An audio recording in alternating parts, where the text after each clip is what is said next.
عن أبي هريرة رضي الله تعالى عنه قال قال رسول الله صلى الله عليه وسلم وغلبت النار بالشهوة وغلبت الجنة بالمكاره رواه البخاري ومسلم.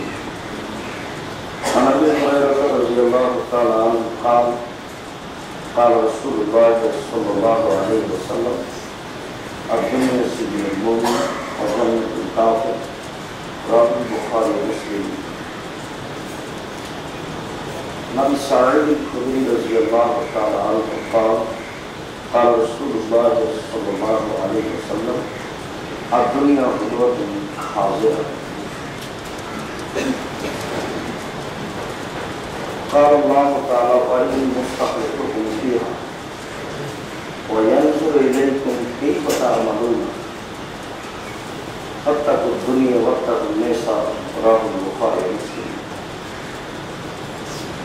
সম্মানিত মসজিদের মুসল্লি, প্রশংসা আল্লাহর জন্য, শান্তি অবতীর্ণ আল্লাহ রাসূলের উপর সাল্লাল্লাহু আলাইহি ওয়াসাল্লাম। আজ জুমার খুতবায় বক্তব্যের বিষয় পৃথিবী কেমন জায়গা।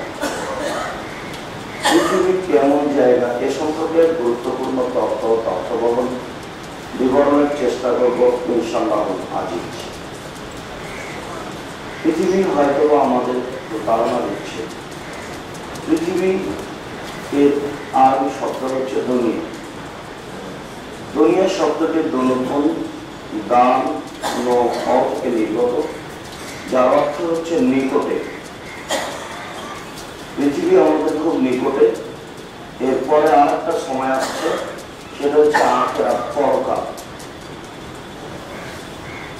ওটার অপেক্ষায় মানুষ আছে, যারা জীবিত আছে এবং যারা মারা গেছে সবাই সেই সময়ের অপেক্ষা করছে। পৃথিবী কেমন জায়গা এই সম্পর্কে আল্লাহ তাআলা বলছেন বাল তুসিরুনা হায়াতাদ দুনিয়া ওয়াল আখিরাতু খায়রুন ওয়া আবকা। তোমরা পার্থিব জগৎকে প্রাধান্য দিলে অথচ পরকাল অতীব উত্তম ও চিরস্থায়ী। আমরা পৃথিবীকে ভুল বুঝেছি, এই জন্য আল্লাহ তাআলা বলছেন যে তোমরা যেটা বুঝেছো সেটা ঠিক নয়। তাই বলছেন যে তোমরা পার্থিব জগৎকে প্রাধান্য দিলে অথচ পরকাল অতীব উত্তম ও চিরস্থায়ী। তাহলে অবশ্যই ইহকাল চিরস্থায়ী নয়, অবশ্যই ইহকাল অতীব উত্তম নয়। পৃথিবীকে আল্লাহ তাআলা যা বলেছেন পরকাল তার চেয়ে ভিন্ন। এ কারণে আল্লাহ তাআলা বলছেন আলহাকুমুত তাকাসুর হাত্তা যুরতুমুল মাকাবির। তোমাকে পৃথিবী কতক্ষণ পর্যন্ত আত্মভোলা করে রাখবে? যতক্ষণ পর্যন্ত তুমি কবর না দেখেছো, যতক্ষণ পর্যন্ত তুমি কবরে না যাচ্ছ ততক্ষণ পর্যন্ত এই পৃথিবী তোমাকে ভুলিয়ে রাখবে। এই পৃথিবী এটা পারে। এই কারণে আবু হুরায়রা রাদিয়াল্লাহু তাআলা আনহু বলেন রাসূল সাল্লাল্লাহু আলাইহি ওয়াসাল্লাম বলেছেন লা ইয়ামলাউ জাওফা ইবনে আদম মিনাত তুরাব। আদম সন্তানের পরিকল্পনা শেষ হবে না, আদম সন্তানের পেট পূর্ণ হবে না যতক্ষণ পর্যন্ত কবর না দেখেছি।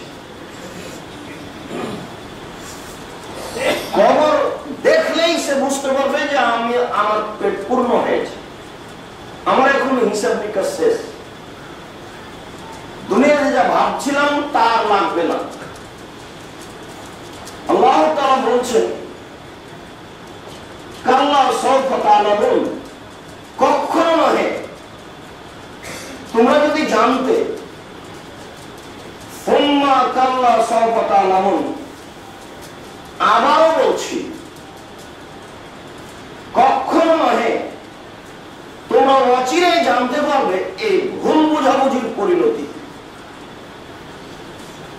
আলহাকুমুত তাকাসুর হাত্তা যুরতুমুল মাকাবির। পৃথিবী তোমাকে অতদিন আত্মভোলা করে রেখেছে যতদিন তুমি কবর না দেখেছো।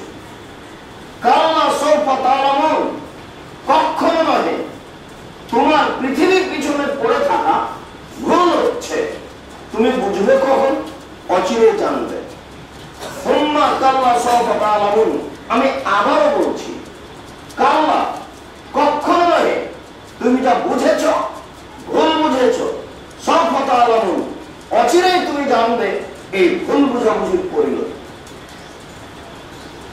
কাল্লা লাউ তা'লামুনা ইলমাল ইয়াকিন, কখনো নয় যা বুঝেছো ভুল বুঝেছো, দৃঢ়তার সাথে নিশ্চয়তার সাথে সন্দেহহীন হবে, নিশ্চিত হবে, অবধারিত ভাবে তুমি দেখতে পাবে এর পরিণতি। তারা বলল যায় দেখবে তুমি জাহান্নাম, পরিণতি মানে দেখবে তুমি জাহান্নাম, তোমার এই কর্মের পরিণতি জাহান্নাম। তোমাকে সতর্ক সাবধান করে বলে রাখছি, তুমি ভুল বুঝেছ, তুমি বুঝতে পারবে এর পরিণতি, তোমার পরিণতি হলো জাহান্নাম।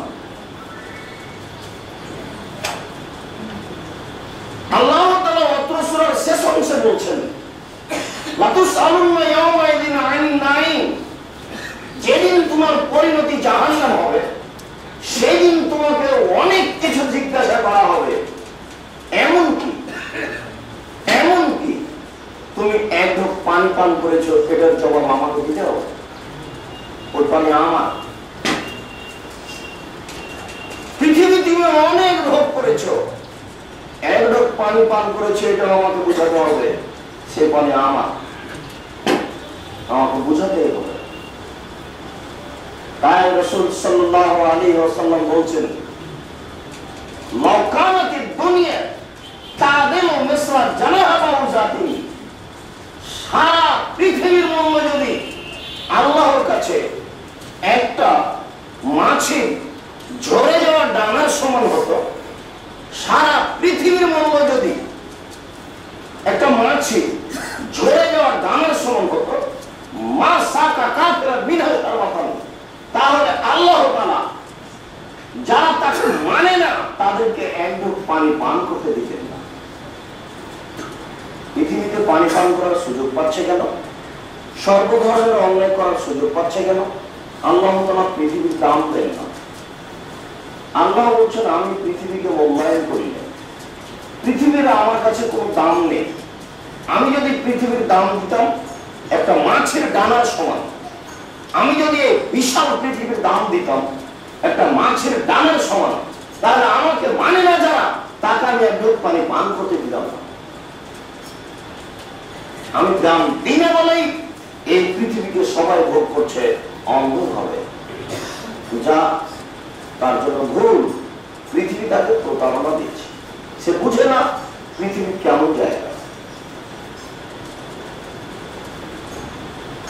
আবু সাঈদ খুদরি রাদিয়াল্লাহু তাআলা আনহু বলেন, রাসূল সাল্লাল্লাহু আলাইহি ওয়াসাল্লাম বলেছেন, আদ-দুনিয়া হুলওয়াতুন খাজিরা, পৃথিবী হচ্ছে সবুজ মিঠা বস্তু। আদ-দুনিয়া হুলওয়াতুন খাজিরা, পৃথিবী হচ্ছে সবুজ মিঠা বস্তু, যা ভোগ করতে ভালো লাগে। ওয়াল্লাহু মুস্তাখলিফুকুম ফিহা, আর আল্লাহ তোমাদেরকে এই সবুজ মিঠা বস্তুর প্রতিনিধি করেছে। এটা আমি ছেড়ে দিয়েছি তোমাদের জন্য, তোমরা থাকো আর খাও। ফায়ানজুরু কাইফা তা'লামুনা ফিহা, এরপরেও তা'মালুনা ফিহা, তিনি দেখছেন কে কি করছে পৃথিবীতে। একজন মানুষ অন্যায় করতে আছে, সে মনে করছে যে কই আমার তো অসুবিধা হয় না,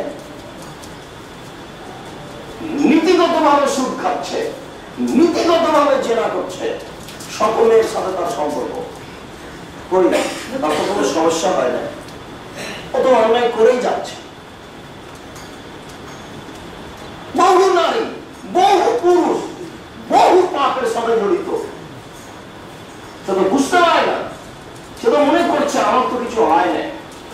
আল্লাহ তাআলা বলছেন, দেখো পৃথিবী মিথ্যা বস্তু, আমি এই পৃথিবীর প্রতিনিধি তোমাকে করেছি, এরপরে আমি দেখছি তুমি কি করো। তবে সাবধান বাণী দিয়ে যাচ্ছি, ফাত্তাকুদ দুনিয়া ওয়াত্তাকুন নিসা, তোমরা পৃথিবী থেকে বেঁচে থাকো আর নারী থেকে বেঁচে থাকো। পৃথিবী তোমাকে একদিন অপমান করবেই, নারী তোমাকে দুনিয়াতে অপমান করবে। পৃথিবী থেকে বেঁচে থাকো, নারী থেকে বেঁচে থাকো। নারী তোমার চাচল্য একেবারে খোলা করে স্পষ্ট শত্রু, খোলা মাঠে শত্রু। নারী তোমাকে বিপদে ফেলবেই। আর পৃথিবী থেকে বেঁচে থাকো, পৃথিবী তোমাকে অপমান করবে একদিন। সেই দিনের কথা হয়তো মনে আছে, বিচারের কাঠগড়াতে আল্লাহ তাআলা মানুষকে অপরাধী প্রমাণ করবেন 4টি পদ্ধতিতে। বিচারের মাঠে কোন মানুষকে অপরাধী প্রমাণ না করে আল্লাহ তাআলা জাহান্নামে দেবেন না। একজন তো মনে করতে পারে যে আমি তো ভিক্ষুককে ভিক্ষা দিয়েছিলাম, আমি কেন জাহান্নামে যাব। একজন তো মনে করতে পারে যে আমি একজন ফকিরকে খাওয়া দিয়েছিলাম, আমি কেন জাহান্নামে যাব। একজন তো মনে করতে পারে যে রাস্তায় একটা ইট পড়েছিল, মানুষের পায়ে লাগবে, অসুবিধা হবে, এই জন্য তো আমি ইটটা সরিয়ে দিয়েছিলাম, আমি কেন জাহান্নামে যাব। এটা মানুষের আপত্তি থাকতে পারে। এই জন্য আল্লাহ তাআলা তাকে বিচারের মাঠে অপরাধী প্রমাণ করবেন। যখন বুঝবে যে আমি অপরাধী, তখন আল্লাহ বলবেন এবার তুমি জাহান্নামে যাও। তার একটি পদ্ধতি আল্লাহ তাআলা বলছেন যে ইয়াউমাইদিন তুহাদ্দিসু আখবারাহা, যেদিন পৃথিবী তোমার বিরুদ্ধে কথা বলবে। তুমি যা করেছো পৃথিবীতে সব পৃথিবী বলে দেবে। কোথায় আপনি সুদের অঙ্ক কষেছেন সেদিন মাটি বলবে। কোন জায়গায় আপনি মিথ্যা কথা বলেছেন সেদিন মাটি বলবে। পৃথিবী খুব একটা ভালো জায়গা নেই। আপনি যা বুঝেছেন তা ভুল। আপনি যে দল করতে গিয়ে আরেকজনের ক্ষতি করেছেন, আপনি তো চিনেন না। এই দলাদলি মানে কি জানেন? একেবারে বিন্দু করে মানুষকে ধরে জড়ো করে দেওয়া। এই দলের আরেকটা অর্থ হচ্ছে চেয়ারম্যান সাহেবকে ধরে এভাবে জড়ো করে দেওয়া। ক্ষমাটা মানুষ মানুষ করে। এই ছেলে, তুমি ছুটাছুটি করেছো, কি মনে করো তুমি? তোমার জন্য বিচার অপেক্ষা করছে, তুমি সাবধান। তুমি কোনো মনে রেখো, তুমি বোকা মানুষ নও, তোমার বিচার হবেই। তোমার প্রত্যেকটা কর্ম তোমার মাটি বলবে, বলবেই। আল্লাহ বলছেন ইয়াউমাইদিন তুহাদ্দিসু আখবারাহা, তোমার প্রতিটা কর্মের কথা পৃথিবী বলবে। কোথায় তুমি মহিলার গায়ে হাত লাগিয়েছো, পৃথিবী বলবে। কোথায় তুমি মিথ্যা সাক্ষী দিয়েছো, পৃথিবী বলবে। কোথায় তুমি প্রতারণা দিয়েছো, পৃথিবী বলবে। কোথায় তুমি অন্যায় করেছো, চুগলখড়ি করেছো, অন্ধকারের সামনে বসে তুমি মানুষের বিবাদ করেছো, কতক্ষণ তুমি নগ্ন মেয়েকে দেখেছো টিভিতে, ওই জায়গায় কথা বলবে। সেদিন তুমি বুঝতে পারবে আমি কত বড় অপরাধ। সেদিন তোমার ঠেকানোর মতো কোনো পথ থাকবে না। এক। দুই, মিসকাল যারাতিন খাইরাইয়া মিসকাল যারাতিন শারাইয়া, সরিষা সম পরিমাণ যদি আপনি পাপ করে থাকেন, পাপ আপনাকে দেখানো হবে। আপনি দেখে বুঝতে পারবেন এই পাপ সেই পাপ। সেই দিনে যে অন্যায় কথা বলছিলাম জোর করে, সেই দিনে পাপ দেখে বুঝতে পারবেন। তিন, যেসব পাপ করছেন সব লেখা আছে, যেসব অন্যায় করছেন সব লেখা আছে। বিচারের কাঠগড়াতে আপনার এই খাতাটা আপনার হাতে দিয়ে বলা হবে ইকরা কিতাবা, তুমি তোমার নিজের কর্ম পড়ো। তখন আপনি পড়বেন আর বলবেন মানে হাদাল কিতাব ইবাদের সগীরাত ওয়া কবীরা, কি আশ্চর্য ধরনের খাতা। জীবনের ছোট কথা লেখা আছে, জীবনের বড় কথা লেখা আছে, জীবনের সব কথা লেখা আছে। 10 দিন দোকানে বসে যে অন্যায় কথা বলেছেন সেটি তো আপনার জন্য অনেক। সেই তো শুরু হয়েছে 15 বছর থেকে, 10 বছর থেকে, বয়স আপনার 70 বছর। আপনি দীর্ঘ সময়ে কত অন্যায় করেছেন হিসেব করেছেন। সব অন্যায় যদি আপনি দেখতে পান তাহলে তো আপনি নিজে বলবেন যে আল্লাহ আমাকে জাহান্নামে দাও, আমার জান্নাত হবে না। তাহলে পরিবেশ কত কঠিন। আল্লাহ তাআলা বলছেন বিচারের মাঠে তোমার সমস্ত কর্ম তোমার হাত দিয়ে বলাবো, আলিয়ামা রাখতে বলা আমি তোমার মুখ সিলাই করে দিব। তোমার হাত কথা বলবে, আপনার জীবনের সব কর্ম হাতে বলবে। এটা অবাক নয় কি? মায়ে বলবে হ্যাঁ তুমি যা বলেছো তা ঠিক বলেছো। আল্লাহর নবী বলছেন ফাত্তাকুদ দুনিয়া ওয়াত্তাকুন নিসা, তুমি এই পৃথিবী থেকে বেঁচে থাকো, পৃথিবী তোমাকে অপমান করবে। নারী থেকে বেঁচে থাকো, নারী তোমার বিপজ্জনক বস্তু। আবু হুরায়রা রাদিয়াল্লাহু তাআলা আনহু বলেন রাসূল সাল্লাল্লাহু আলাইহি ওয়াসাল্লাম বলেছেন আদ-দুনিয়া হুলওয়াতুল খাজিরা ইয়াকুলুহাল বাররু ওয়াল ফাজির, পৃথিবী হচ্ছে মিঠে বস্তু, ভালো মানুষও খায়, মন্দ মানুষও খায়, চোর চান্ডাল সবাই খেতে পায়, পতিতালয়ের নারীও খেতে পায়। আপনি তো মনে করতে পারেন আমি তো তাহাজ্জুদ পড়ি, আমিও খেতে পাই, পতিতালয়ের নারীও খেতে পাই। ঘটনা কি? ব্যাপারটা কি? এমন কেন? ও তো অনেক বড় পাপ, এরপরেও খায় কেন? এটা একটা বড় ধরনের অত্যাচার, এটা একটা বড় ধরনের জালেম, এটা একটা ফেরাউন, এরপরেও খাই কি করে? আমি গরিব মানুষ, নিঃস্ব, ওর বাড়ি পাশে আমার একটা কুড়ে ঘর ছিল, 1 কাঠা জমি ছিল। দেখছি পরের দিন পুলিশ এসে বলছে এই তুমি বড় লোকের জমিতে বসে আছো কেন? পুলিশ আমাকে লাঠি দিয়ে সরিয়ে দিল, অথচ আমি 1 কাঠা জমিতে ছিলাম, এটা আমার পৈতৃক সম্পত্তি। তার মানে ওই ধনী মানুষ থানাতে টাকা দিয়ে আমাকে পুলিশ এখান থেকে তাড়িয়ে। জুলুম। জুলুম আপনাকে দেখাচ্ছিলাম যে আপনি মরিচ কিনছেন, মরিচ, একটা মরিচ আপনার হাতে আছে, দাঁড়ি পাল্লা হয়ে গেছে, আপনি এই মরিচটা কোথায় রাখবেন? মনে নাই, ভুলে গেছেন?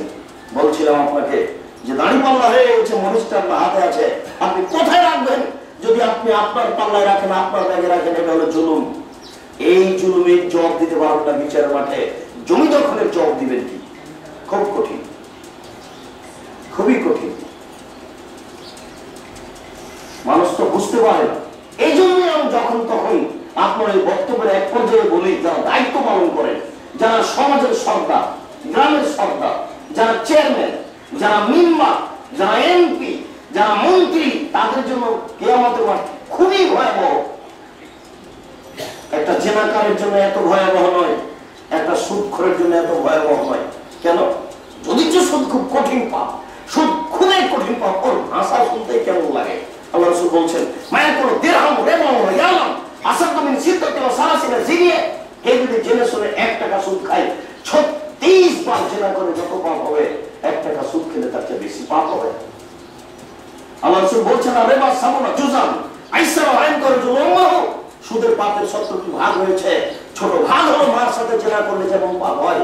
আল্লাহ রাসূল বলছেন যে সুদ খাবে তাকে রক্তের নদীতে ফেলে দিয়ে 5 থেকে পাথর মেরে তার মুখখানাকে ভেঙে চৌচির করা হবে। সুদের পাপের কথা শুনলেই ভারী লাগে। এর পরেও যদি মানুষ ঢাকা শহরে মিষ্টি বাড়ি করে কোটি কোটি টাকা সুদ খেয়ে বয়সের শেষে বলে একদিন আল্লাহ আমার ভুল হয়েছে, আমি আর কোনোদিন সুদ খাবো না, তুমি আমাকে মাফ করো, এই কথাটা বলে যদি ও মারা যায়, তাহলে সে জান্নাত পাবে, ইনশাআল্লাহ পাবে। কেন? সে অনুশোচনা করেছে যে আমার ভুল হয়েছে এবং এই পাপটা আল্লাহর সাথে জড়িত। কিন্তু গ্রাম্য সরকার, যার কাছে মসজিদের টাকা থাকে, যার কাছে 10-এর টাকা থাকে, যারা সমাজের দায়িত্ব পালন করে, যারা এমপি, যারা মন্ত্রী, যারা চেয়ারম্যান, যারা মেম্বার, যারা হেডমাস্টার, যারা প্রিন্সিপাল, যারা দায়িত্ব পালন করে সমাজের, তাদের যদি 1টা টাকা আত্মসাৎ থাকে, 1টা টাকা, তাদের যদি 1টা গম আত্মসাৎ থাকে, মরা পর্যন্ত ক্ষমা চাইলে এটা ক্ষমা হবে না। যদি এই টাকা ক্ষমা হয়ে যায়, যদি এই ঋণ ক্ষমা হয়ে যায়, তারা আল্লাহ হবেন অত্যাচারী, আল্লাহ হবেন অত্যাচারী, আল্লাহ হবেন অত্যাচারী। আল্লাহ বলছেন ইন্নী হারামতু যুলমা আলাইহি, আমি আমার উপর অত্যাচারকে হারাম করেছি, আমি আল্লাহ আমার উপর অত্যাচারকে হারাম করেছি। তোমার 1টা টাকা আমি মাফ করবো না, যেহেতু টাকা আমার নয়, টাকা হচ্ছে জনগণের, তুমি জনগণের কাছে ক্ষমা নেবে। সুদের ব্যাপারটা ছিল আমার, জেনার ব্যাপারটা ছিল আমার, নামাজ না পড়া বিষয়টি ছিল আমার। একটা লোক নামাজ পড়ে নিয়ে একদিন মরার সময় বলছে আল্লাহ ভুল হয়েছে আমার, তুমি আমাকে মাফ করো। আমি তোমার কাছে অনুতপ্ত সহকারে বলছি যে আমি কাল থেকে নামাজ পড়বো, তারপরে মারা গেছে, পড়তে পারিনি, ও ক্ষমা পেয়ে যাবে। অথচ নামাজ না পড়া এত বড় পাপ, নামাজ না পড়া এত বড় পাপ, নামাজ না পড়া এত বড় পাপ। আল্লাহ রাসূল বলছেন যে ওযু করে নামাজ পড়তে হয়, পানি নেই তায়াম্মুম করে পড়তে হবে, মাটি নেই বিনা ওযুতে বিনা তায়াম্মুমে নামাজ পড়তে হবে।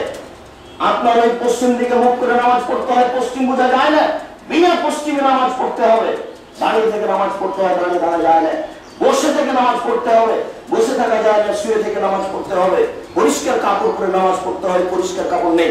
যেই কাপড়ে পেশাব পায়খানা লেগে আছে এই কাপড় পরেই নামাজ পড়তে হবে। কারণ বশত পরিষ্কার অপরিষ্কার কোনো কাপড়ই নেই, আপনি উলঙ্গ অবস্থায় আছেন, এই সময় নামাজ পড়তে হবে, পড়তেই হবে। এর বিকল্প কোনো পথ পৃথিবীতে নেই। 15 বছরের ছেলে আপনার বাড়িতে নামাজ না পড়ে থাকতে পারে না, অসম্ভব থাকতে পারে না। 15 বছরের ছেলের বাপ যদি থাকে তাহলে ছেলে নামাজ পড়তে পারে না, পড়বেই। যদি ছেলে নামাজ পড়ে না পড়ে তাহলে বুঝতে হবে বাপ নেই। বাপ মানে ক্ষমতা। 15 বছরের ছেলে যদি নামাজ না পড়ে তাহলে বুঝতে হবে তার বাপ নেই। বাপ মানে নামাজ পড়বেই, সে বাড়িতে থাকতে পারে না, অসম্ভব। নামাজ না পড়ে বাড়িতে থাকতে পারে না। এখনই এই ছেলে হিসাবে ভুল করলে তার বাপ তাকে শিখাবে। 10,000 টাকা যদি আপনার উত্তর পাল্টায় ভুল করে আসে তাহলে এখনই তাকে পিটিয়ে পাঠাবে। কি করিস, মুসলাই বুদ্ধি নেই, টাকা নষ্ট করে আসলি। এখনই বলা যায় ছেলেকে এইভাবে কঠোর হবে, আর নামাজ পড়ার জন্য বলা যায় না। আপনি বুঝতে পারছেন না বিচারের মাঠ কত কঠিন। এত একটা কঠিন ইবাদত একদিনও করেনি। এখন বয়স 70 বছর, এখন খালি বলছে আল্লাহ আমার ভুল হয়েছে, তুমি আমাকে মাফ করো, আমি আজ থেকে নামাজ পড়বো। এরপরে যদি মারা যায় এই জান্নাত হবে ইনশাআল্লাহ। কেন? এই পাপটা আল্লাহর সাথে জড়িত। গ্রাম্য সরকার যে পয়সা আত্মসাৎ করেছে সেটা আল্লাহর সাথে জড়িত নয়। সেটা টাকা জনগণকে দিতে হবে, এটা জনগণের টাকা, এটা খুবই কঠিন। সবটি টাকা আপনার কাঁধে তুলে দেওয়া হবে বিচারের মাঠে। যেটুকু জমি আপনি জোর করে দখল করে আছেন সেই জমিটা আপনার কাঁধে বিচারের মাঠে একটু তুলে দেওয়া হবে। আপনি যদি একটা টিন আত্মসাৎ করে থাকেন ওই টিনটাই কাঁধে তুলে দেওয়া হবে। আর আপনি বিচার মাঠে ঘুরে বেড়াবেন এই টিন, টাকা, এই জমি কাঁধে করে। একদিন সমান 50,000 বছর। আপনাকে যদি 3 দিন ঘোরানো হয় তাহলে হলো 1.5 লক্ষ বছর। ভালো করে বুঝেন, বাসায় যাবেন আর বলবেন, বাসায় যাবেন আর বলবেন। আল্লাহ আব্দুল রাজ্জাক সাহেব বললেন, আল্লাহর নবী বলেছেন বিচারের মাঠে একদিন সমান হলো 50,000 বছর। আপনার কাঁধে যদি 3 শতক জমি তুলে দেওয়া থাকে, আর যদি আল্লাহ বলেন যে তুমি 3 দিন ঘুরো, তাহলে কতদিন হবে? 1.5 লক্ষ বছর। 1.5 লক্ষ বছরের 3টে কাঁধে করে নিয়ে ঘুরতে হবে। এরপরে বিচার কি হবে সেটা দেখি। রাসূল সাল্লাল্লাহু আলাইহি সাল্লাম বলেন, আর দুনিয়া হলো তোর খাজেরা, পৃথিবী হচ্ছে মিঠা বস্তু। ইয়াকুলুল মারউল ফাজিল, দেখে ভালো মাংস খায়, দেখে মন্দ মাংস খায়। ওই ইয়ানকু ইয়াউমুল কিয়ামা মালিকুল কাদের, আর বিচারের মাঠে যিনি বিচার করবেন তিনি হলেন শক্তিশালী, তিনি হলেন ক্ষমতাধর। একচ্ছত্র মালিকানা তার হাতে থাকবে। আল ইয়াউমা লা তামলিকু নাফসুন লিনাফসিন শাইআ ওয়াল আমরু ইয়াউমাইযিন লিল্লাহ। বিচারের মাঠ আজ এমন এক দিন, বিচারের মাঠ আজ এমন এক দিন, বিচারের মাঠ আজ এমন এক দিন যেদিন কোনো মানুষ কোনো মানুষের কোনো কাজে আসবে না, যেদিন কোনো মানুষ কোনো মানুষের কোনো কাজে আসবে না, যেদিন কোনো মানুষ কোনো মানুষের কোনো কাজে আসবে না, সেদিন একচ্ছত্র ক্ষমতা আল্লাহর হাতে থাকবে। সেদিন বড় বিপদের দিন। যদি আপনাকে বোঝায় বিচারের মাঠ কত কঠিন, আল্লাহর নবী বলছেন সেদিন একচ্ছত্র মালিকানা থাকবে আল্লাহ। ইহুকুল হাক্কা ইহুকুল বাতিলা, সেই দিন আল্লাহ তাআলা হককে হক বলে প্রমাণ করবেন, বাতিলকে বাতিল বলে প্রমাণ করবেন। আপনি টাকা দিয়ে ঠেকাতে পারবেন না। দুনিয়াতে টাকা দিয়ে ঠেকা যায় না, সে তো কিয়ামতের মাঠ। আপনাকে আমি বলেছি, মনে আছে যে খুলনার অঘোষিত সম্রাট এরশাদ শিকদার টাকা দিয়ে নিজেকে রক্ষা করতে পারে? দুনিয়াতে মানুষ পারে না। পৃথিবীতে অনেক কোটি, পৃথিবীর দাম্ভিক প্রেসিডেন্ট, 25 বছরের নেতা, রাতে রাতে দেশ দখল করে নিতে পারে। প্রেসিডেন্ট সাদ্দাম ক্ষমতা দিয়ে নিজেকে রক্ষা করতে পারেনি। পৃথিবীতে মানুষের নিরুপায় আছে। বিচারের মাঠ আরো কঠিন। পৃথিবী কেমন জায়গা? রাসূল সাল্লাল্লাহু আলাইহি ওয়াসাল্লাম বলেন, আদ-দুনিয়া মুদবিরাতুন ওয়াল আখিরাতু মুকবিলাতুন। পৃথিবী আপনাকে পিঠ দেখিয়ে পালিয়ে যাচ্ছে। পৃথিবীর বয়স শেষ, যে সামনের দিকে দৌড়িয়ে চলে যাচ্ছে পৃথিবী। যে পালিয়ে যায় তার পিঠ দেখা যায়, আর যে আসে তার মুখ দেখা যায়। ওয়াল আখিরাতু মুকবিলাতুন, পরকাল আপনার দিকে ছুটে আসছে। الدنيا حساب الدنيا عمل ولا حساب والآخرة حساب ولا عمل এই বাক্য বলার পর আল্লাহ রাসূল বলেছেন দেখো পৃথিবী হচ্ছে কর্মের জায়গা এখানে হিসাব দিতে হয় না পরকাল হচ্ছে হিসাবের জায়গা সেখানে কোনো কর্ম চলে না আর দুনিয়া আমল ওয়া হিসাব পৃথিবী হচ্ছে কর্মের জায়গা এখানে হিসাব দিতে হয় না কোন আখিরাত হিসাব ওয়া আমল পরকাল হচ্ছে হিসাবের জায়গা সেখানে কোনো কর্ম চলে না সারা দিন কত অন্যায় করেছেন কাউ বুঝাতে হয় কি কাউকে বুঝাতে হয় না সেই ফজর থেকে উঠে একবারে চলে গেলেন বাড্ডায় দিয়ে একটা গরু এভাবে জল করে দিয়ে ছুরি ঢোকে দিয়ে ফেলে দিল এখনই মরে যান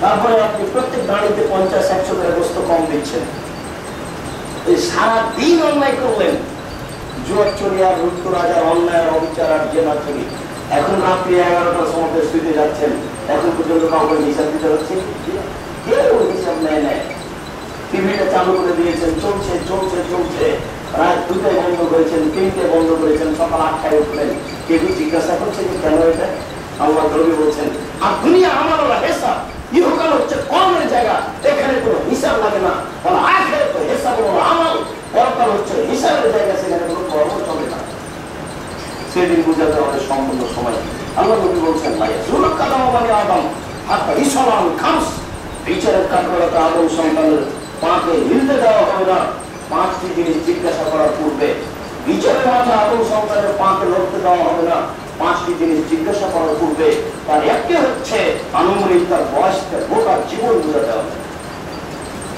10 বছর বয়স থেকে নিয়ে যদি 70 বছর পর্যন্ত বুঝাতে হয় তাহলে 60 বছরের প্রত্যেকটা কথা বুঝাতে হবে এদিকে আপনি 4টিখানি মনে করলেন আজকে সকাল থেকে এখন পর্যন্ত বুঝালে তো অনেক কথা আছে কয়েকবার আপনি জীবত করেছেন দোকানে বসে বদনাম করেছেন জোর করে বলেছেন হ্যাঁ ওটা করে মিশাই দেখে দেবো বলবেন আপনি আপনি তো বুঝতে পারছেন না একদিনের হিসাব দিলে আপনার হিসাব থাকবে না যদি আপনার বয়স 70 বছর হয় তাহলে 60 বছর বয়সে যা করেছেন সবই বুঝাতে হবে তারপরে আমার রাসূল বলছেন কোরআন স্বাভাবিক যৌবন জীবন বুঝাতে হবে গোটা বয়সের মধ্যে তো যৌবন জীবন আছেই আবার কেন আমার রাসূল বলছেন যে গোটা বয়স বুঝাতে হবে আবার যৌবন জীবন বুঝাতে হবে যৌবন জীবন ভিন্ন যৌবন জীবন বেশি খারাপ যৌবন জীবন হয় চুরি যৌবন জীবন হয় জেনা যৌবন জীবন হয় ডাকাতি যৌবন জীবন হয় রাহাজানি যৌবন জীবন হয় মারামারি যৌবন জীবন হয় ছিনতাই যৌবন জীবনে যে কোনো অন্যায় জোরালোভাবে নেতা আছে আর বেপরোয়া করতে থাকে নেতা বলে দিয়েছে ওকে জবাই করে দেখা যাবে কি হয় করে কিছু না বৃদ্ধ মানুষকে তো নেতা বলবে না যত জবাই করছে একজন আরেকজন বলছে ওই মেয়েটাকে ধরে বের করে দেখা যাবে আমি সেটা দেখে নেবো ওটা বৃদ্ধ মানুষকে বলবে না একজন যুবককে বলবে এই জন্য যৌবন জীবনের আরো কঠিন পুরো যৌবন জীবনকে পৃথক ভাবে বুঝাতে হবে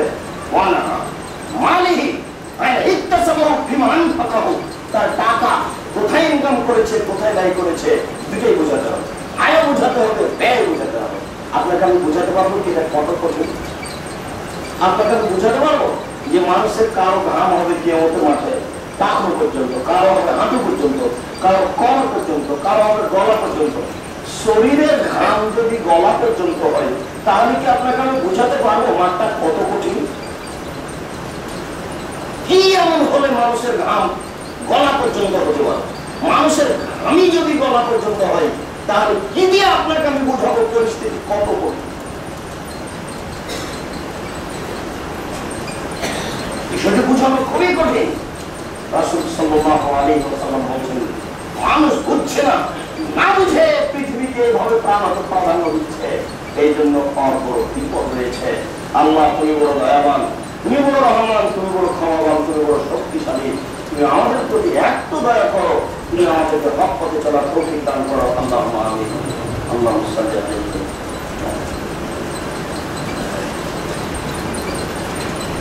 আলহামদুলিল্লাহ ওয়াহদা والصلاه والسلام على من لا نبي بعده মুস্তাফা ইবনে শাদ্দাদ রাদিয়াল্লাহু তাআলা আনহু বলেন মারা রাসূলুল্লাহ সাল্লাল্লাহু আলাইহি ওয়াসাল্লাম বিজাদিন আসাক্কা মাইয়িতিন একদা আল্লাহর নবী একটা মরা কানকাটা ছাগলের পাশ দিয়ে হাঁটছিলেন রাস্তার পাশে ছাগলটা পড়ে আছে ছাগলটা ছোট ছাগলটার চামড়া কান কাটা, তার মানে চামড়া দিয়ে কোনো লাভ হবে না। আল্লাহ রাসূল তার পাশে গিয়ে বলছেন আইকুম তুরকু আনতাস্তারিবিদের আমি হাজা, সঙ্গী সাথী তোমরা এই ছাগলটা 1 দিরহাম দিয়ে 1 টাকা দিয়ে কিনতে রাজি কি? তোমরা কি এটাকে 1 টাকা দিয়ে কিনে নিবে? তখন সাহাবীগণ বলছেন কুল্লুনা ওয়ালাহু নাস্তারিবি সামানি হাজা। 1 টাকা বলছেন কেন? 1 পয়সা দিয়ে কিনবো না। কেন কিনবো? ওর কোনো দাম নেই। যদি চামড়াটা ভালো হতো তাহলে না খালি চামড়াটা বিক্রি করতাম, বিক্রেতা পাওয়া যেত। এর চামড়াটাও ঠিক নয়, আপনি কেন কিনতে বলছেন? 1 টাকা তো দূরের কথা, 1 পয়সা দিয়ে কিনবো না। তখন আল্লাহ রাসূল বলছেন শোনো, আদ-দুনিয়া আলাল্লাহি বিল আলাইকুম, এই ছাগলের দাম তোমাদের কাছে যত আছে পৃথিবীর দাম আল্লাহর কাছে এর চেয়ে অনেক অনেক অনেক কম। বলেন তো আল্লাহর কাছে পৃথিবীর দাম কত? কোনো ভাগই নেই। হাদিস বুখারী মুসলিম, আপনি কি দিয়ে বিচার করবেন? বাড়িতে গাড়ি বাড়িতে করেছি আমি আর আপনি নিতে কথা দিয়ে ধোকা ফাঁকি দিয়ে। সবার কথা আমি বলছি না। ভালো বৈধ ব্যবসা করে কোটিপতি হতে পারে উসমান, আপনি হবেন না কেন? আপনার চেয়ে উসমান অনেক বড় ধনী, আপনার চেয়ে উসমান রাদিয়াল্লাহু তাআলা অনেক বড় ধনী। সারা বাংলাদেশে অত বড় ধনী নেই, সারা বিশ্বে অত বড় ধনী আছে কিনা ভাবা যায় না আজও। কেন আপনি ভুলে গেলেন? সেদিন যে আপনাকে বলছিলাম যে আল্লাহ রাসূল একদিন ফজরের সালাতের পরে বললেন এই শুনো থামো, তাবুকের যুদ্ধে যেতে হবে 400 কিলোমিটার পথ, কে কত টাকা রান করতে পারে? ওমর রাদিয়াল্লাহু তাআলা বললেন আল্লাহ রাসূল তাবুকের যুদ্ধে যত মানুষ যাবে সমস্ত মানুষের আমি ওমর রাদিয়াল্লাহু তাআলা বলছেন আল্লাহ রাসূল আমার বাড়িতে যে অর্থ সম্পদ আছে তার অর্ধেক দিলাম। আবু বকর সিদ্দিক রাদিয়াল্লাহু তাআলা বললেন আল্লাহ রাসূল আপনাকে আর আল্লাহকে বাড়িতে রেখে আমার যা ছিল সবই দিলাম। আপনাকে আর আল্লাহকে আমার বাড়িতে রেখে দিলাম, আর আমার বাড়িতে যা ছিল সবই দিলাম। তখন ওমর বললেন যে জীবনে আজ যখন আমি আবু বকর সিদ্দিককে পারিনি, আর কোনোদিন আবু বকর সিদ্দিককে পারবো না দান করতে। তো উসমান রাদিয়াল্লাহু তাআলা বলছেন আল্লাহ রাসূল তাবুকের যুদ্ধে যত সৈন্য যাবে সমস্ত সৈন্যের অর্ধেক আমি খরচ বহন করবো। এক বর্ণনায় এসেছে অর্ধেক, এক বর্ণনায় এসেছে 3 ভাগের 1 ভাগ। 30,000 সৈন্য ছিল, 30,000। তাহলে 15,000 সৈন্যের 3 মাসের খাওয়া খরচ বহন করবেন, আর 15,000 সৈন্যকে 15,000 উট দিবেন। একটা উটের দাম 1 লক্ষ টাকা। এবার 15,000 উটের দাম লাগান, আর 15,000 মানুষ 3 মাসে যা খাবে তা উসমান দিবেন। আপনার দেশের নেতা নেত্রী কোথায় পাবেন? কঠিন, ভাবাই যায়। তাহলে কত বড় ধনী ছিলেন। সম্মানিত মসজিদের মুসল্লি, বলছিলাম দুনিয়াকে প্রাধান্য দেওয়া ভুল হচ্ছে। আল্লাহ রাসূল বলছেন এই ছাগলের দাম তোমরা কিছুই দিতে চাচ্ছ না। আল্লাহর নিকটে এই পৃথিবী এই ছাগলের চেয়ে অনেক অনেক অনেক কম মূল্য। তাহলে পতিতবাদের লোক তো খেতে পাবে, যারা অন্যায় করছে তারা তো খেতে পাবে। পৃথিবীতে কোনো দাম নেই। আবু হুরায়রা রাদিয়াল্লাহু তাআলা বলছেন রাসূল সাল্লাল্লাহু আলাইহি ওয়াসাল্লাম বলেন মাতুনিয়া লিল আখিরা ইল্লা মিসলা মা ইয়াজুল আহাদুকুম ইসবাহু ফি ইয়ামিহি ফায়ানজুর বিমা ইয়াজি। এই সারা পৃথিবীর মূল্য আল্লাহর কাছে তোমাদের কোনো ব্যক্তি, এই সারা পৃথিবীর মূল্য পরকালের তুলনায়, এই সারা পৃথিবীর মূল্য পরকালের তুলনায় তোমাদের কোন ব্যক্তি আঙ্গুলটা ডুবাবে সাগরে, সাগরে আটলান্টিক মহাসাগরে আঙ্গুলটা ডুবিয়ে উঠাবে। এখন দেখবে কতটুকু আঙ্গুলে পানি লেগে আছে। আঙ্গুলের পানি আর সাগরের পানি, এই 2 পানির তুলনা যেমন ইহকাল এবং জান্নাতের তুলনা তেমন। আপনাকে বুঝাতে পারি পরকাল কত ভালো। আল্লাহ তাআলা বলছেন বালতো ফিরুনা হায়াতুদ দুনিয়া ওয়াল আখিরাতু খায়রু ওয়া আবকা। তোমরা পার্থিব জগৎকে প্রাধান্য দিলে অথচ পরকাল অতীব উত্তম ও চিরস্থায়ী। আপনাকে আমি বুঝাতে পারি ইহকালের চেয়ে পরকাল কত উত্তম। আল্লাহর নবী বলছেন যে আঙ্গুলের পানি সমান হলো দুনিয়া, আর সাগরের পানি সমান হলো পরকাল। এক পর্যায়ে আল্লাহ তাআলা বলছেন হাদিসে কুদসি আদাতু লিইবাদিয়াস সালিহিনা, আমি আমার ভালো বান্দাদের জন্য ব্যবস্থা করে রেখেছি এমন কিছু, আমি আমার ভালো নারী পুরুষের জন্য প্রস্তুত করে রেখেছি এমন কিছু মারাতানি, মানুষের চোখ কোনদিন দেখেনি। মানুষের চোখ অনেক কিছুই দেখেছে। মানুষের চোখ দেখেছে আগ্রার তাজমহল, মানুষের চোখ দেখেছে হাওড়া ব্রিজ, মানুষের চোখ দেখেছে ইরাকের বেলুন শহরের ঘন্টা, মানুষের চোখ দেখছে মোবাইল। হাজার হাজার লক্ষ লক্ষ নাম্বার আছে, একটা নাম্বার আর একটার সাথে মিল খায় না। মানুষের চোখ অনেক কিছু দেখেছে। এরপরে আল্লাহ তাআলা বলছেন, আমি জান্নাতকে এমন ভালো করে রেডি করেছি, এমন উন্নত মানের ব্যবস্থাপনাতে রেডি করেছি, মানুষের চোখ কোনোদিন দেখেনি। মানুষের চোখ দেখা তো দূরের কথা, অনেক মানুষ অনেক জিনিস দেখেছে, কানে শুনেছে কিন্তু দেখেনি। আল্লাহ তাআলা বলছেন, আমি জান্নাতকে এমন ভাবে রেডি করেছি, চোখে দেখা তো দূরের কথা, কান কোনোদিন শুনেনি যে এত সুন্দর ব্যবস্থাপনা হতে পারে। পরের বাক্যে আল্লাহ তাআলা বলছেন, কান তো শোনা দূরের কথা, মানুষের অন্তর কোনোদিন ভাবতেও পারেনি যে জান্নাত এমন হতে পারে। তাহলে জান্নাত কি জিনিস এটা মানুষ ভাবতেই পারে, জান্নাত কি জিনিস এটা মানুষ ভাবতেই পারে না। স্মরণ থাকলে এই কথাটি আবার আপনাকে বোঝানো, আমি চেষ্টা করছি আপনাকে পৃথিবী বোঝানো কেমন জায়গা। রাসূল সাল্লাল্লাহু আলাইহি ওয়াসাল্লাম বলছেন, হুজুরাতুন নার শাও ও হুজুরাতুল জান্নাতুল মাকারে আর দুনিয়া সিজনুল মুমিন ও জান্নাতুল কাফির। এই পৃথিবী হচ্ছে কাফেরের জন্য একটা বাগান আর মুমিনের জন্য কারাগার। কারাগার মানে এই পৃথিবী হচ্ছে মুমিনের জন্য কারাগার। কারাগার মানে কারাগার মানে ইচ্ছা চলে না। তা আপনি তো আজকে সকালে খুব সুন্দর করে গাড়ি চেয়েছেন, আপনার ইচ্ছে চলছে তো। ও আপনি তো দুনিয়াতে বাগানে আছেন, যে আপনি তো মুমিন নন। মুমিনের জন্য কারাগার। মুমিন সকালে গাড়ি চালাতে পারবে না। আপনি তো সকাল 8টায় উঠেছেন, ও আপনার জন্য পৃথিবী হলো বাগান, মুমিনের হবে না। মুমিনকে আজানের সাথে সাথে উঠতে হবে।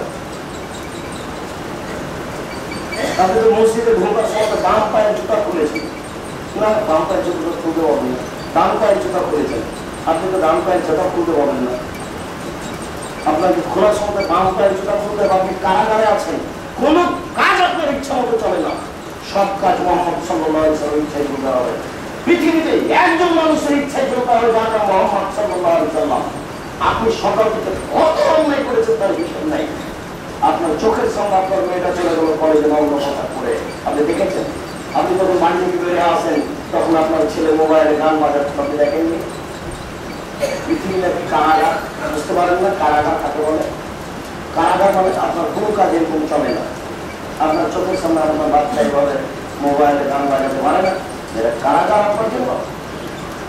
কারাগার কাকে বলে? আল্লাহর নবী বলছেন, আর দুনিয়া সিজনুল মুমিন, পৃথিবী হচ্ছে মুমিনের জন্য কারাগার, আর কাফেরের জন্য হচ্ছে এটা বাগান, যে ইচ্ছে মতো চলে। এই কথাটিকে আল্লাহ রাসূল বলছেন, হুজুরাতুন নার বিশাওয়াত হুজুরাতুল জান্নাতুল মাকারে। জাহান্নামকে ঘেরা আছে মনের ইচ্ছা দ্বারা, জান্নাতকে ঘেরা আছে নিয়ম নীতি দ্বারা। জান্নাতকে ঘেরা আছে নিয়ম নীতি দ্বারা, জাহান্নামকে ঘেরা আছে মনের ইচ্ছা দ্বারা। নিয়ম নীতি মেনে চললে জান্নাত পাওয়া যায়, নিয়ম নীতি মেনে চললে জান্নাত পাওয়া যায়, ইচ্ছা মতো চললে জাহান্নাম হয়। তাই তো আল্লাহ তাআলা জিবরাইলকে বললেন, জিবরাইল একটু যাও জাহান্নাম দেখে আসো। জাহান্নাম দেখে এসে জিবরাইল বলছেন, তোমার সম্মানের কসম, তোমার মর্যাদার কসম, তোমার ইজ্জতের কসম, হায় হায় তুমি করেছো কি? জাহান্নামের একদিকে আগুন আর একদিকে আগুনকে ধরে খাচ্ছে। এখানে কি কেউ যাবে? এখানে কি কেউ যেতে চাইবে? তুমি মানুষের জন্য এই ব্যবস্থা করেছ। তখন আল্লাহ তাআলা বলছেন, জিবরাইল যাও আবার দেখে আসো। এবার জিবরাইল জাহান্নাম দেখে এসে বলছে, তোমার মর্যাদার কসম, তোমার সম্মানের কসম, তোমার ইজ্জতের কসম, জাহান্নামে যাবে না এমন কি কেউ আছে? জিবরাইল একেবারে হাতে হাতে কথা উঠিয়ে দিলেন, বুঝলাম না এভাবে জিবরাইল বলছেন কেন, যে জাহান্নামে যাবে না এমন কি কেউ আছে? মানে মনের ইচ্ছা দ্বারা জাহান্নামকে ঘেরা আছে, মন মতো চলে যারা জাহান্নামে যাবে তারা, টাকুর নিচে প্যান্ট পরে যারা মন মতো চলে তারা, নিয়মিত দাড়ি চাঁচে যারা মন মতো চলে তারা, নামাজ পড়ে না যারা মন মতো চলে তারা, মিথ্যা কথা বলে যারা মন মতো চলে তারা, চুগলখড়ি বদনাম পরনিন্দা বিবাদ করে যারা মন মতো চলে তারা, ধোঁকাধাঁকি মানুষকে দেয় যারা মন মতো চলে তারা, ঝগড়ায় মারামারি রাহাজানি লিপ্ত থাকে যারা মন মতো চলে তারা, ছোটবেলা পড়ে যারা মন মতো চলে তারা, ফতোয়া গায়ে দেয় যারা মন মতো চলে তারা, ইসলামিক পোশাক পরে না যেসব নারী মন মতো চলে তারা, মন মতো চলে যারা জাহান্নামে যাবে তারা নিশ্চিত যাবে, অবধারিত যাবে যাবে। আল্লাহ রাসূল তাদের জন্য এটাই সিদ্ধান্ত দিয়ে গেছেন। তিনি বলছেন 3 শ্রেণীর মানুষ জান্নাতে যাবে না। তিনি বলছেন 3 শ্রেণীর মানুষ জান্নাতে যাবে না। তিনি বলছেন 3 শ্রেণীর মানুষ জান্নাতে যাবে না। তার এক শ্রেণী হচ্ছে মধুমিলুল খামর, যারা নিয়মিত বিড়ি তামাক জর্দা সিগারেট গুল খায়, যারা নেশাদার দ্রব্য পান করে।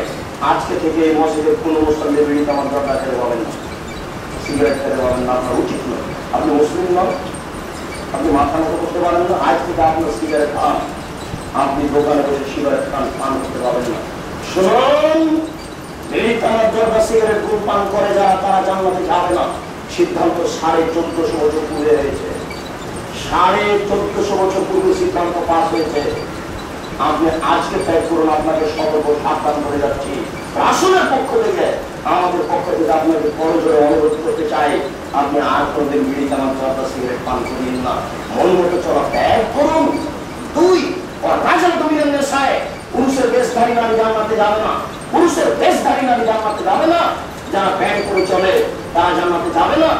যারা গেঞ্জি গায়ে দিয়ে চলে তারা জান্নাতে যাবে না।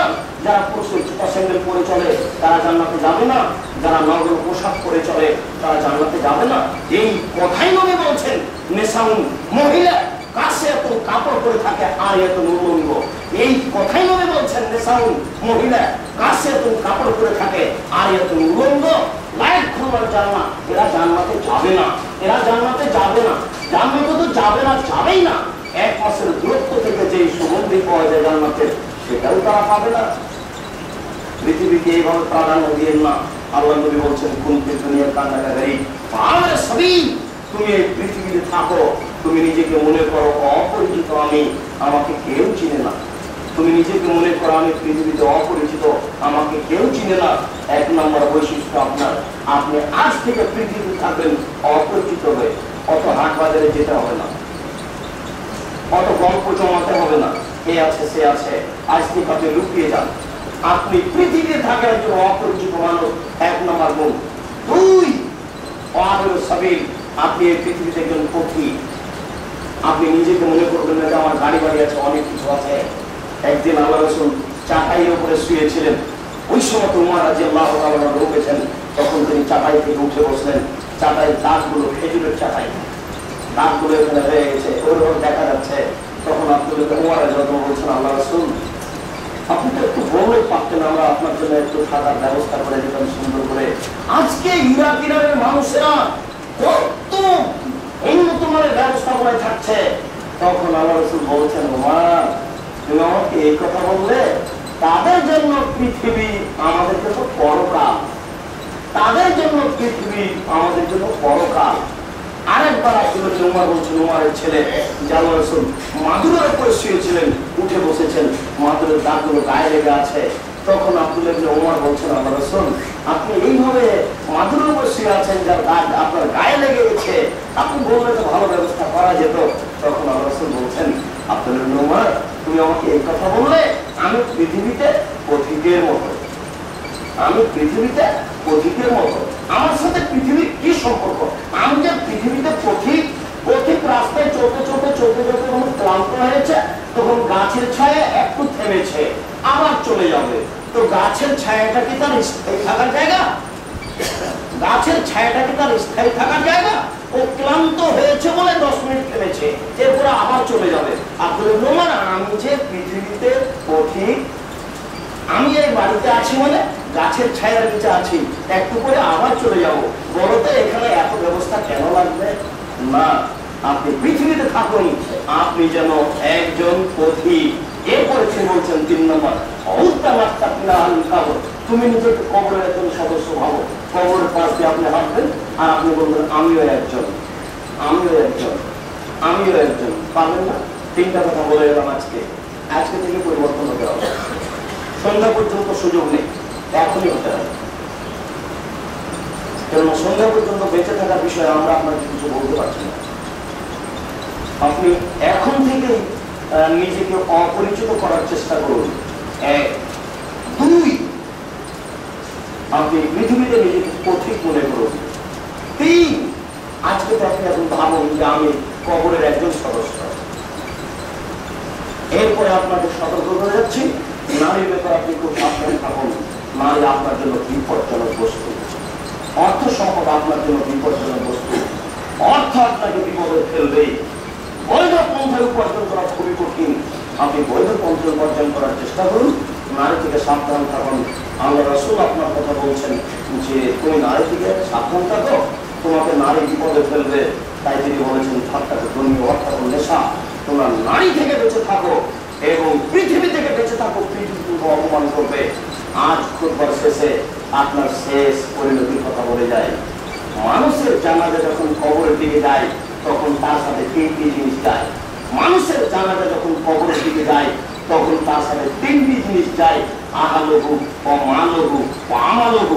তার ছেলে মেয়ে যায়, তার টাকা পয়সা সম্পদ যায়, তার কর্ম যায়। তার ছেলে মেয়ে লোকজন ভাই যায়, ভাতিজা যায়, আরো সবাই যায়, গ্রামবাসী যায়। এগুলো হলো তার আহল পরিবার। তার সম্পত্তি যায়, তার বাড়ির খাটলিটা যায়, তার বাড়ির একটা কুদাল যায়, তার বাড়ির একটা দা যায়, ওখানে একটা বাঁশ কাটতে হবে, এগুলো তার বাড়ি, এগুলো যায়। আবার তার কর্ম সাথে যায়, সব কর্ম চলে যাচ্ছে কিন্তু আপনার সাথে সারা জীবনে যা করেছেন, জেলা চুরি ডাকাতি সুদ ঘুষ সব সাথে আছে। এবার আল্লাহ রাসূল বলছেন যে দুইটা ক্রিয়া আছে, একটা সাথে থেকে যায়, দুইটা ক্রিয়া আছে, একটা সাথে থেকে যায়। তার ভাই ভাতিজা এরা ফিরে চলে আসে, তার দাটা, তার কুড়ালটা, তার খাটটা, তার ওই চাদরটা, যেটা চাদর তার বাপকে ঢেকে নিয়ে গেছিল। কথা বুঝতে পারছেন তো? লাস্টার গায়ের উপরে একটা চাদর ছিল না, ওটা কিন্তু তার ভাই তার মেয়ের জন্য, তার স্ত্রীর জন্য কিনেছে। এটা আবার দিয়েছে ওপরে। এবার চাদরটা ফিরে চলে আসলো, ভাতিজা আসলো, ভাই আসলো, সবাই চলে আসলো। তাহলে দাখান চলে আসলো, কুড়ালটা আসলো, আপনার কুদালটা আসলো, সব চলে আসলো। আমাদের তার কর্ম থেকে গেল।